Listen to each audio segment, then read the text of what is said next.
اس نے تو توڑ دیا جی مٹکے آپ کے، نے کوئی حال نہیں چھوڑا۔ تو بادشاہ کہنے لگا بلاؤ سید موسیٰ پاک جنگی دوست رحمت اللہ علیہ کو بلا لیا۔ تو کہنے لگے بادشاہ تمہیں پتا تھا مٹکے کس کے ہیں؟ آپ فرمانے لگے پتا تھا مجھے۔ کہا کیوں توڑے؟ فرمایا اس لیے توڑے کہ مجھے تیرے اوپر رحم آ گیا تھا، تو اگر شراب پیے گا تو دوزخ میں جلے گا، مجھے رحم آیا تھا میں نے توڑ ڈالے۔ تو کہنے لگا آپ کون ہیں؟ تو آپ فرمانے لگے میں محتسب ہوں، میری حساب کتاب لینے کی ڈیوٹی ہے، محتسب ہوں، غلط آدمی کا حساب کروں گا۔ تو بادشاہ کہنے لگا کس نے ڈیوٹی لگائی آپ کی؟ فرمانے لگے میری ڈیوٹی میرے رب کریم نے لگائی ہے، میری ڈیوٹی اللہ نے لگائی ہے۔ تأمرون بالمعروف وتنہون عن المنکر، مسلمان کے ذمے ہے اچھائی کا حکم دے گا، برائی سے روکے، یہ ذمہ داری ہے میری، اللہ نے ڈیوٹی لگائی ہے۔ بادشاہ پہ اتنا روب طاری ہوا کہ کہنے لگا حضور آپ کی بڑی مہربانی، آپ نے یہ کام کیا۔ کہنے لگا جناب اگر آپ اجازت دیں تو میں بھی آپ کو محتسب نہ بنا دوں، آپ میرے وزیر بن جائیں، کوئی بندہ اس طرح کا کام کرے تو اسے روکیں۔ تو آپ فرمانے لگے نہیں، تو اپنی نوکری سنبھال کے رکھ، جسے اللہ ڈیوٹی پہ لگائے اسے پھر بندوں کی ڈیوٹیاں نہیں کرنی چاہیے۔ یہ اعزاز اللہ نے انہیں دیا، یہ شان رب کریم نے عطا فرمائی۔ ان کے صاحبزادے تھے حضرت غوث پاک جیلانی رضی اللہ تعالی عنہ۔ اللہ تعالیٰ نے جب کسی شخص سے کام لینا ہوتا ہے تو اللہ اس کے لیے اسباب بھی خود ہی پیدا کر دیتا ہے۔ علامہ اقبال اپنے استاد کی بڑی قدر کرتے تھے، شمس العلماء کی۔ تو ایک دن حضرت شمس العلماء سے کہنے لگے استاد جی آپ کی مہربانی سے پڑھ گیا ہوں۔ تو فرمانے لگے پتر تیری کلاس میں تو 250 لڑکا تھا، میری مہربانی تو سب پہ تھی، پر سارے تو اقبال نہیں نہ بنے۔ فرمانے لگے تیرے اندر بھی کوئی خوبی تھی، اس کی وجہ سے اللہ نے تجھے یہ اعزاز، کوئی تھی کوئی چیز تیرے اندر بھی۔ اللہ تعالیٰ جب کسی بندے کو نوازتا ہے نا تو بندہ بھی محنت کرتا ہے، لیکن اس کی محنت سے زیادہ اللہ کے فضل کا دخل ہوتا ہے۔ تو بندے کئی دفعہ کہنے لگ جاتے ہیں بڑی مشقت کی، بڑی محنت کی، کچھ بھی نہیں ہوتا، زیادہ اللہ کے فضل کا انحصار ہوتا ہے۔ رب جیسے چاہتا ہے ویسے فیصلے دیتا ہے۔ آپ فرماتے ہیں کہ میں چھوٹا سا تھا، والد انتقال کر گئے، والدہ تھی میری اور ہم 2 بھائی تھے۔ فرماتے ہیں بچے کھیلنے کے لیے نکلے تو میں بھی ان کے پیچھے کھیلنے نکل گیا۔ ایک بیل بچوں کے قابو آ گیا، تو بچوں کے قابو کو چیز آ جائے تو پھر وہ اس کا جو حال ہوتا ہے وہ تو ہمیں پتہ ہی، ہم سارے بچے رہ چکے ہیں۔ تو کہتے ہیں وہ بیل قابو آ گیا، کوئی اس کے کان چھیڑتا، کوئی اس کی دم چھیڑتا، کوئی اس کے سینگ چھیڑتا، کوئی کسی جگہ سے اسے تنگ کرتا۔ مختلف بچے اس کو نا دم سے پکڑ کے ہلاتے، بیل بھاگتا۔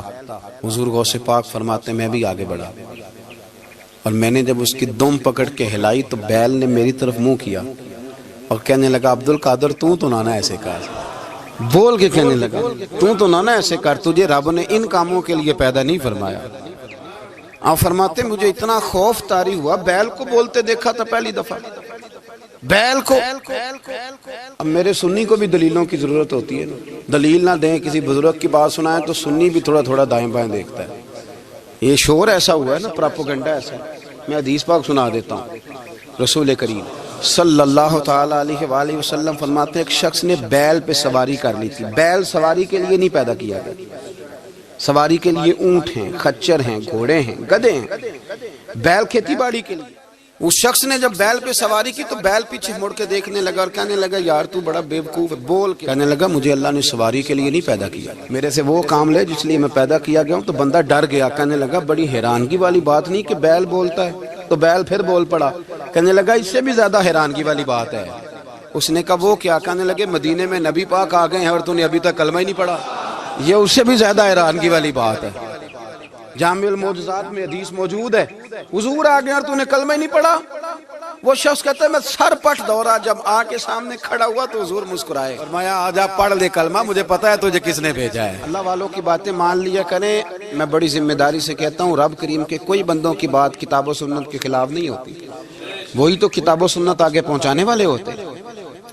تو حضور غوث پاک فرماتے ہیں میں وہ ڈر کے گھر آیا، جب گھر پہنچا تو میرے کانوں میں آواز آ رہی تھی لبیک اللہم لبیک لبیک لا شریک لک لبیک۔ فرماتے میں چھت پہ چڑھا اور میں نے جیلان میں اپنی چھت پہ کھڑے ہو کے دیکھا، تم حج کے دن تھے، میری سیدھی نظر میدان عرفات پہ گئی، لوگ میدان عرفات میں بیٹھ کے لبیک لبیک پڑھ رہے تھے۔ پہلے میں وہاں سے ڈر کے آیا، پھر چھت سے ڈر کے نیچے اترا، ماں کو ساری بات بتائی۔ تو کہتی ہے میری ماں کہنے لگی بیٹے جب تو پیدا ہونے والا تھا تو مجھے بڑی بشارتیں ملتی.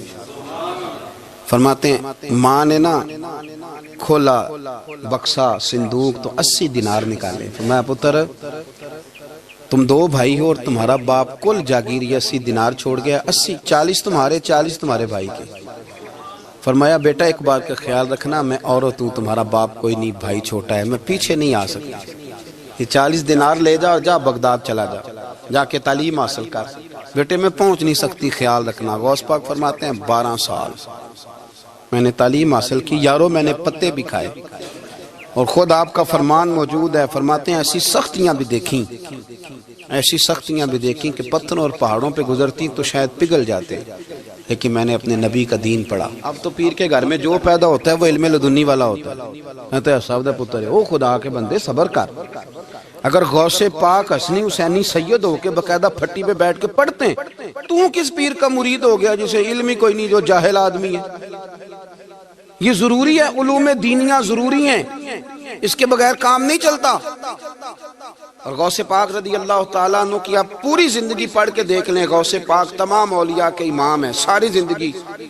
غوث اعظم سے کسی نے پوچھا آپ نے سب سے زیادہ دین کا کام کس طرح کیا تو فرماتے ہیں تقریر کے ذریعے. اب تقریر کرنے والا مولوی ہوتا ہے اور تویز دینے والا سبحان اللہ. غوث پاک رضی اللہ تعالیٰ عنہ فرماتے ہیں میں نے دین کا سارا کام کس ذریعے سے کیا ہے. ہفتے میں 3 جلسے کرتے تھے اور 70 ہزار کا مجمع ہوتا تھا اور بغیر لاؤڈ سپیکر کے تقریریں ہوتی تھی. اور فرماتے ہیں جیسی سمجھ پہلے بندے کو آتی تھی ویسی آخری والے کو آتی تھی. لوگوں نے کہا حضور یہ کرم کیسے ہوا. فرمانے لگے میں نے جب تعلیم حاصل کر لی تو بولنا آتا ہی نہیں تھا تو میں بڑا پریشان ایک دن سو گیا تو خواب میں رسول کریم کا دیدار نصیب ہوا. فرمایا تیری تو واز کیا کر تیرے واز سے لوگوں کو فائدہ ہوگا. یا رسول اللہ میں اجمی بندہ ہوں لوگوں کے سامنے کیسے بات کروں گا. تو حضور نے فرمایا منہ کھولنا ذرا. کہتے میں نے منہ کھولا تو محبوب نے 7 دفعہ لعاب دہن ڈالا میرے منہ میں. آپ فرماتے ہیں پھر بولتا میں تھا اثر کوئی اور پیدا کر دیتا. حضور غوث پاک رضی اللہ تعالیٰ عنہ نے 40 سال دین کا کام کیا. صبح کے وقت فقہ کا درس دیتے تھے فجر کے بعد کچھ دیر کر ناشتہ کرتے سو جاتے پھر آ کے مدرسے میں پڑھاتے باقاعدہ بچوں کو. غوث پاک رضی اللہ تعالیٰ عنہ کی سیرت پر آپ ساری کتابیں پڑھ لیں ساری کتابیں لو. میں نے بھی بڑا ہی دعویٰ کر دیا یعنی ساری کتابیں جتنی اب تک چھپی ہوئی ہیں ساری پڑھ لو. کہیں نہیں ملے گا کہ ہم غوث پاک کے آستانے پہ گئے. غوث پاک کسی بندے نے یہ نہیں کہا ہم غوث پاک کے آستانے پہ گئے غوث پاک کے دربار پہ گئے. سب نے یہی لکھا ہے کہ ہم حضور غوث پاک کے مدرسے میں گئے. ہمارے نا مدرسوں میں سبق تقسیم ہوتے ہیں. سال جب شروع ہوتا ہے نا تو سبق تقسیم ہوتے ہیں. ہمارے مدرسے میں بھی تقسیم کرتے ہیں ہمارے مولانا. آپ حدیث پاک پڑھائیں گے فلانا استاد منطق پڑھائے گا فلانا فلسفہ پڑھائے گا فلانا یہ سبق تقسیم ہوتا ہے. فلانا قرآن فلانا حدیث فلاں فقہ. تو غوث اعظم کے مدرسے کے جو ناظم تعلیمات تھے وہ کہنے لگے حضور سبق بانٹنا ہے تو آپ کو کون کون سے سبق دے دیں کون کون سا پیریڈ پڑھائیں گے. تو آپ فرمانے لگے نہیں پیریڈ رہنے دو. حضور پھر فرمایا اس طرح کرو لائق بچے تم رکھ لو اور نلائق سارے مجھے دے دو. میں جانوں اور نلائق جانے. نلائق سارے میرے. غوث پاک رضی اللہ تعالیٰ نلائق سارے رکھ لیے کند ذہن. اور حضور غوث پاک ان کو اسباق پڑھایا کرتے ان پر محنت کرتے. فجر کے بعد فقہ کا درس 10 بجے مدرسے کی کلاس. زور کے بعد حدیث پاک کا درس. مغرب کے بعد تفسیر بیان کرتے. بانج علموں جو کرے فقیری وہ کافر مرے دیوانہ. اور عشاء کی نماز کے بعد ہفتے میں 3 جلسوں سے خطاب. اور یہ سارے کام کر کے نا تو پھر بھی غوث اعظم جب دنیا چلی جاتی تو وضو کر کے مصلی پہ بیٹھ جاتے اور 40 سال بیت گئے ساری رات اللہ کی بارگاہ میں عبادت کرتے. 40 سال حضور غوث پاک کو اللہ نے بڑا اعزاز دیا. کتابیں لکھی ڈیوٹی کی محنت کی کوشش کی پوری دنیا میں. میں پہلے بھی بتا چکا ہوں پھر بتاتا ہوں. یہ جو صلاح الدین ایوبی کا بہت نام لیتے ہیں نا بہت بڑے مجاہد تھے. صلاح الدین ایوبی کے ساتھ 70,000 کی فوج تھی. سارے کے سارے غوث پاک کے مرید تھے. صلاح الدین ایوبی نے حضور غوث پاک کی زیارت نہیں کی پر تعلیم غوث پاک کے مدرسے میں حاصل کی. اس کو بڑا شوق ہو نا کتابیں دیکھنے کا وہ میرے پاس آئے میں دکھاؤں گا انشاءاللہ. صلاح الدین ایوبی حضور غوث پاک کے مدرسے کا طالب علم ہے. یہ آپ کے ملک میں 2-3 دن سے رٹا چل رہا ہے وکیلوں کا، ڈاکٹروں کا، کل سے یونیورسٹی کا بھی چل گیا ہے. یہ لڑائی کسی مولوی 2 گروپوں میں ہوئی ہوتی نا، چلو نام بولو، میں نے پتہ ہے اگلی گل دے، کسی مولویوں کے 2 مدرسوں میں ہوتی نا تو جو طوفان اٹھنا تھا نا ہر چوک میں، مولوی لڑاندے بڑا لے یہ بڑی. میں نے دعوت دی تھی پرسوں، میں نے کہا جب وکیل مکمل تعلیم کر لینا اسے 2 سال مدرسے میں لاؤ، ہم اسے سکھائیں گے اٹھنا کیسے ہے، بیٹھنا کیسے ہے، ان کو لاؤ. اس لیے کہ ہم اپنی بات نہیں بتائیں گے، ہم بتائیں گے محمد عربی کی باتیں صلی اللہ علیہ.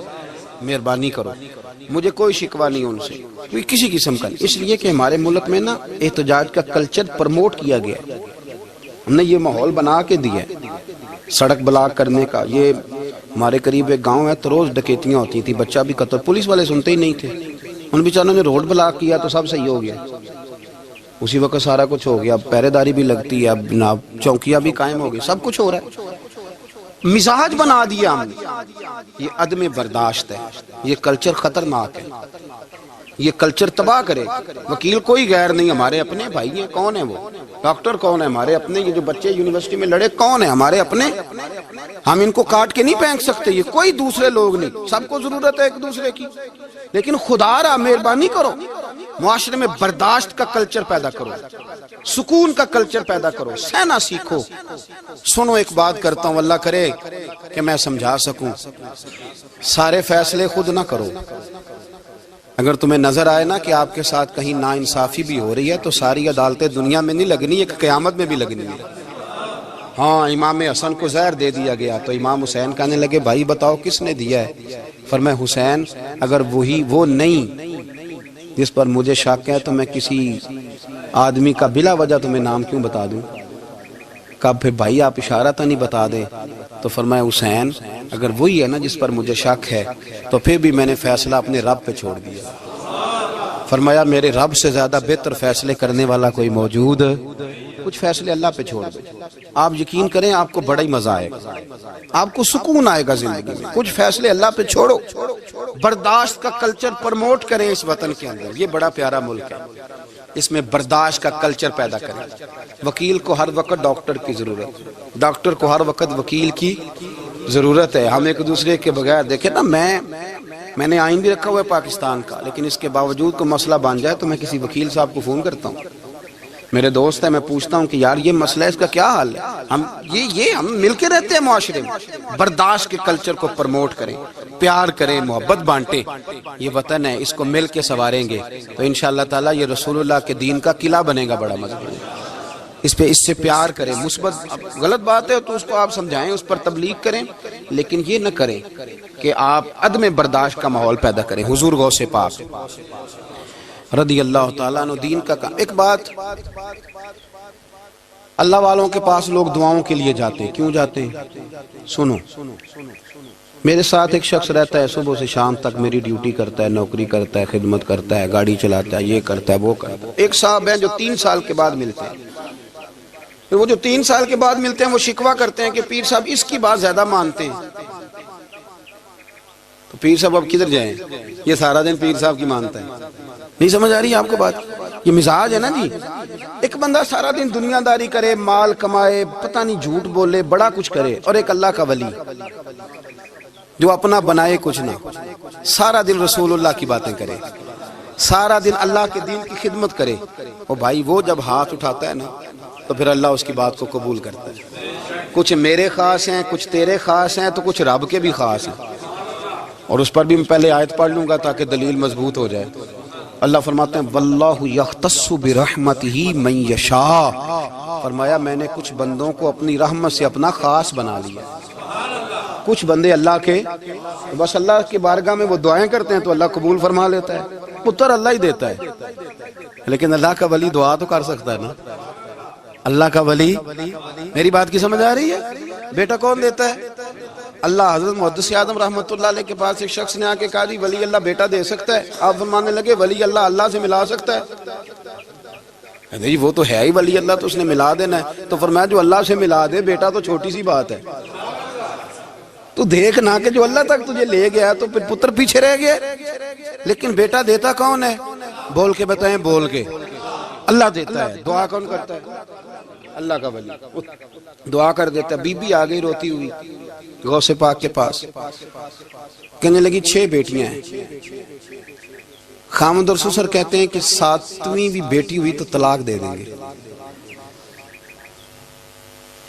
تھوڑا سا اگر بندہ مالدار بھی ہو تو پھر وہ ہمارا دماغ جہاں مرضی چلتا ہے نا۔ یہ جہالت آج بھی بہت ساری جگہوں پہ پائی جاتی ہے۔ تہذیب سکھاتی ہے جینے کا سلیقہ، تعلیم سے جاہل کی جہالت نہیں جاتی۔ تو رو پڑی۔ حضور غوث پاک رضی اللہ تعالیٰ عنہ نے بلایا اس کے شوہر کو بھی اور سسر کو بھی، فرمایا یہ دیکھ، یہ تو اللہ کے کام ہے، جس کو چاہے بیٹیاں دے، جس کو چاہے بیٹے دے۔ تو جو نہیں مانتے پھر غوث پاک کی بھی نہیں مانتے، انہوں نے کہا جی نہیں دی، میں تو نکاح کروں گا۔ چلے گئے تو غوث پاک کی بارگاہ میں وہ بیٹی اور اس کا باپ اور اس کی ماں پھر آئے، کہنے لگے حضور مہربانی فرمائیں۔ پھر اللہ کے ولیوں کے پاس ایک قوت ہوتی ہے جس کا نام مصلی ہے۔ مصلی بہت بڑی طاقت، بہت بڑی۔ حضور نے فرمایا دعا صلاح المومن، فرمایا دعا مومن کا ہتھیار ہے۔ یہ مومن جب ہاتھ اٹھاتا ہے تو پھر عرش کا مالک دروازے کھول دیتا ہے کرم کے۔ حضور غوث پاک نے مصلی بچھا لیا اور رو پڑے، کہنے لگے مالک کریم، اس بی بی کے دل میں کس نے بات ڈالی تھی کہ عبد القادر کے دروازے پہ جا؟ دیکھیں منانے کا انداز، منانا آتا ہے نا۔ اللہ کس نے اس کے دل میں بات ڈالی کہ عبد القادر کے دروازے جا؟ کس نے ڈالی؟ اور مالک اگر تو نہیں ڈالی تھی تو کیا تو اب اپنے عبد القادر کو رسوا کرے گا؟ اگر تو نہیں بھیجا ہے کہ ادھر جا تو اب تو رسوا کرے گا؟ حضور غوث پاک رضی اللہ تعالیٰ نے دعا مانگ کے چہرے پہ ہاتھ پھیرے، بچی کے سر پہ ہاتھ رکھا، فرمانے لگے پتر جا، مجھے امید ہے اللہ نے 6 بیٹیاں دی ہیں تو 7 بیٹے بھی عطا فرمائے گا۔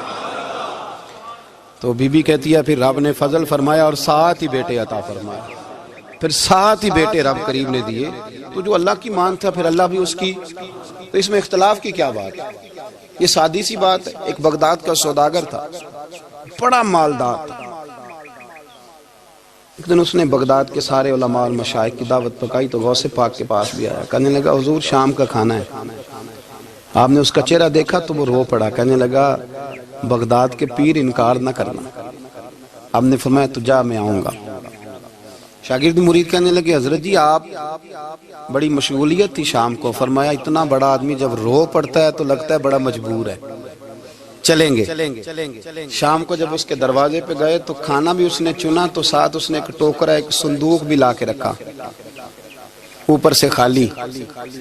جب غوث پاک نے اٹھ کے دیکھا تو اندر اس سوداگر کا بیٹا، اس تاجر کا بیٹا، دونوں ٹانگوں سے معذور، دونوں ہاتھوں سے معذور، ایک ہی بیٹا اپاہج ہے۔ وہ تاجر رو پڑا، کہنے لگا حضور بڑی دنیا جانتی ہے بڑا مال ہے، پر جب تنہا بیٹھتا ہوں تو کھول کے روتا ہوں۔ وہ بے نیاز ہے نا، ساری زندگی کے بعد ایک بیٹا دیا تو وہ بھی اپاہج ہے۔ حضور بال سفید ہو گئے، لوگوں کی اولاد بڑھاپے کا سہارا بنتی ہے، میں بوڑھے وقت میں اس کو اٹھا کے پیشاب پخانے کے لیے لے کے جاتا ہوں۔ بغداد کے عبد القادر سنا ہے جب تو دعا مانگتا ہے تو رب قبول فرما لیتا ہے، تو مہربانی فرما اگر میرا پتر ٹھیک ہو جائے، میرا زور کوئی نہیں مالک، بے نیاز ہی بڑا ہے، اگر مہربانی ہو جائے۔ تو غوث پاک نے پھر مصلی بچھایا، مصلی بچھا کے کہنے لگے مالک تو اپنے بندوں کے دل میری طرف کیوں موڑتا ہے، اور اگر موڑتا ہے تو پھر رحمت کی نظر فرما، بندہ نوازی فرما۔ ایک باپ اتنے رو رو کے آنسو بہا رہا ہے تو کرم نوازی فرما۔ حضور غوث پاک نے ابھی چہرے پر ہاتھ نہیں پھیرے کہ بچہ اللہ اکبر کہتا ہوا صندوق سے باہر نکل آیا۔ اللہ تبارک و تعالیٰ نے نا ہمارے محبوب کریم علیہ السلام کو دنیا میں بھیجا تو فرمایا یا ایھا الناس قد جاءکم برہان من ربکم، اے لوگو تمہارے پاس تمہارے رب کی دلیل آ گئی۔ اللہ تبارک و تعالیٰ نے محبوب پاک علیہ السلام کو سراپا دلیل بنا کے بھیجا۔ باقی انبیاء کرام علیہم السلام کے پاس بھی اپنی نبوت کے دلائل کے طور پر بے شمار معجزات تھے، اور حضور کریم علیہ السلام کے تو پورے وجود کو ہی اللہ نے معجزہ بنائے۔ اور نبی پاک صلی اللہ تعالیٰ علیہ وآلہ وسلم کی نبوت کی دلیلیں، حضور کے رسالت کے مستحکم دلائل جگہ جگہ آپ کو ملیں گے۔ سب سے پہلی چیز تو یہ سمجھنے والی ہے کہ نبی پاک علیہ السلام نے جس چیز کو سب سے پہلے اپنی نبوت کی دلیل کے طور پر بیان فرمایا وہ حضور کا کردار ہے، سیرت ہے، عمل ہے، حضور کا لوگوں کے ساتھ رویہ ہے۔ نبی پاک علیہ السلام کی تبلیغ کے 3 دور ہیں۔ ایک تو حضور نے اپنے قول سے تبلیغ فرمائی، وہ 40 سال کی عمر سے محبوب نے اعلان فرمایا اور تبلیغ کی، اور ایک نبی پاک صلی اللہ تعالیٰ علیہ وسلم بالواسطہ حضور کی تبلیغ ہے جو آج تک جاری ہے۔ امت کے علماء، مشائخ، مبلغین حضور کے دین کو آگے پھیلا رہے ہیں، تو دراصل یہ بھی تبلیغ رسول پاک علیہ السلام ہی کی تبلیغ۔ اور ایک حضور کی تبلیغ کا دور ہے حضور کی پیدائش سے لے کر ولادت مبارکہ سے لے کر حضور علیہ السلام کے اعلان نبوت تک۔ اس دوران نبی پاک نے جو تبلیغ فرمائی ہے وہ اپنے کردار سے فرمائی۔ عرب کا وہ معاشرہ جو بڑا میلا کچیلا گدلا ہو چکا تھا، جس کے اندر سراسر مادہ پرستی کا زور تھا، جس کے اندر لوگ انسانوں کی خرید و فروخت کرتے تھے، جس کے اندر بیٹیوں کو زندہ دفن کر دیتے تھے، جس کے اندر جو آدمی جتنا زیادہ مضبوط ہوتا تھا اتنا زیادہ لٹیرا بن جاتا تھا، اس معاشرے کے اندر رسول کریم علیہ السلام نے 40 سال گزارے، اور اس طرح گزارے کہ جو بیگانے بھی تھے وہ بھی کہا کرتے تھے یہ صادق ہے، یہ امین ہے۔ اور جب حضور نے اعلان نبوت کیا تو فرمایا، یہ قرآن مجید کے لفظ ہیں، فرمایا فَقَدْ لَبِثْتُ فِيكُمْ عُمَرًا مِّن قَبْلِهِ أَفَلَا تَعْقِلُونَ، میں تمہارے بیچ عمر کا ایک حصہ گزار چکا ہوں، تمہیں عقل نہیں ہے، شعور نہیں ہے۔ نبی کریم علیہ السلام نے اپنے کردار کو، اپنے عمل کو اپنی نبوت کی دلیل کے طور پر بیان فرمایا۔ وہ تو حضرت حلیمہ بھی فرماتی ہیں نا، جب میں نبی کریم علیہ السلام کو اپنے گھر لے گئی تو میرا اپنا بچہ بھی دودھ پیتا تھا، 2 میرے بیٹے ہو گئے، ایک میری یہ نسلی اولاد اور حضور میری رضائی اولاد۔ تو کہتی ہیں جب میں کریم محبوب علیہ السلام کو اپنے سینے سے لگاتی تھی تو حضور میرے ایک پستان سے دودھ پیتے تھے اور دوسرا اپنے بھائی کے لیے چھوڑ دیا کرتے۔ یہاں سے رسول کریم علیہ السلام نے کردار کے ذریعے تبلیغ اور پھر اعلان نبوت سے پہلے ایک تنظیم عرب کے جوانوں پر، عرب کے سرداروں پر مشتمل بنائی گئی، جس میں نبی کریم علیہ السلام نے بڑا حصہ لیا سرکار نے، اور بڑے اہم لوگوں کو شعور حضور نے عطا فرمائے۔ وہ اس جماعت کا فیصلہ تھا کہ ہم سارے جوان، سارے بڑے لوگ ملیں گے، یہ حضور کے اعلان نبوت سے پہلے کی بات ہے، ہم بڑے لوگ ملیں گے، کسی بڑے کو کسی چھوٹے پر ظلم نہیں کرنے دیں گے، کسی آدمی کو کسی غریب کا حق نہیں کھانے دیں گے۔ حضور علیہ السلام نے نا اپنی کردار سے، اپنے عمل سے، اور آپ کا جو عمل ہوتا ہے نا وہ اصل ہوتا ہے۔ ایک ہوتا ہے آپ کوئی بات کرتے ہیں اور ایک ہوتا ہے کہ آپ کوئی عمل کرتے ہیں۔ آپ جب عمل کرتے ہیں تو عمل کے ذریعے بھی لوگوں تک بات پہنچتی ہے کہ دراصل آپ کا اٹھنا بیٹھنا چلنا پھرنا کیا ہے۔ میرے رسول کریم علیہ السلام کا اٹھنا بھی ایک نبی کا، بیٹھنا بھی ایک نبی کا، بات کرنا بھی ایک نبی کا، معاملات زندگی کرنا بھی ایک نبی کا، لین دین کرنا بھی ایک نبی کا۔ ایک شخص کہتے ہیں میں نے اعلان نبوت سے پہلے حضور علیہ السلام سے کوئی چیز خریدی تھی اور میں نے عرض کیا تھا آپ یہاں تشریف رکھے، میں پیسے لے کے آتا ہوں، میں 3 دن کے بعد آیا۔ دیکھو یہ بات کرنی کتنی آسان ہے، بولنی کتنی آسان ہے، پر 3 دن یہاں میرے بھائی کو کسی شخص کو 2 گھنٹے انتظار کرنا پڑ جائے تو لوگ کہتے ہیں الانتظار وشد من القتل، یہ تو قتل سے زیادہ تکلیف والا معاملہ ہے، منتظر رہنا کسی کا۔ کہتے 3 دن کے بعد میں آیا تو میرے رسول کریم وہیں تشریف فرمایا، بس اتنا فرمایا یار تم نے مجھے بڑی تکلیف میں ڈال دیا، 3 دن ہو گئے یہاں رکے ہوئے۔ تو حضور نے اپنے کردار کو، اپنے عمل کو، اپنے معاملات کو سب سے پہلے اپنی نبوت کی دلیل کے طور پر پیش کیا۔ اسی لیے کیا خوب کہا تھا کہ جو تیری جان کے دشمن ہے وہ بھی کہتے ہیں، بظاہر تو آئے ہیں نا ہجرت کی رات جان لینے، لیکن امانتیں حضور کے گھر میں رکھی ہوئی ہیں، امانتیں کاشانہ نور پہ پڑی ہے۔ وہ جو تیری جان کے دشمن ہے وہ بھی کہتے ہیں کہ امین تو ہے اور صداقت کی آبرو تو ہے۔ تو پہلے کردار، پھر دوسری بات اللہ تعالیٰ نے اپنے محبوب علیہ السلام کو اپنا مطلق نائب بنا کر، اپنا محبوب اعظم بنا کر، ایسے ہی سارے انسانوں کے بارے میں کہا وَإِذْ قَالَ رَبُّكَ لِلْمَلَائِكَةِ إِنِّي جَاعِلٌ فِي الْأَرْضِ خَلِيفَةً، میں زمین میں اپنا نائب بنانے والا ہوں۔ لیکن حضور علیہ السلام تو محبوب ہے نا،